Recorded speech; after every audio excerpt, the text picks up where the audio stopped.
সে আমাকে বলতো বাগান থেকে কেউ যদি ফুল তুলে দেয় তাহলে তার খুব আনন্দ হয়, সেই ফুলের ঘ্রাণ নাকি অনেক ভালো লাগে।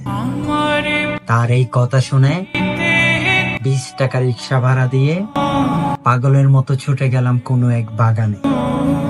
সে বাগান থেকে সবচেয়ে সুন্দর ফুলটা তার জন্য কিনে নিলাম। পাগলের মতো ছুটে আসলাম তার কাছে।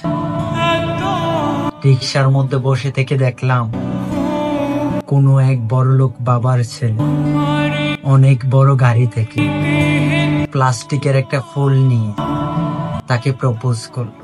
সে প্লাস্টিকের ফুল দেখে পাগলের মতো হাত পা নাড়াচাড়া করতে করতে তার প্রপোজাল অ্যাকসেপ্ট করলো। তার হাতে হাত রেখে সেই দামি গাড়িতে উঠে পড়ল। তখন আমার চোখ দিয়ে অজস্রে পানি ঝরতে থাকলো, আর মন বলতে লাগলো পকেটে যদি টাকা থাকে প্লাস্টিকের ফুল থেকে ঘ্রাণ আসে, পকেটে যদি টাকা না থাকে তাহলে বাগানের ফুলেও ঘ্রাণ থাকে না।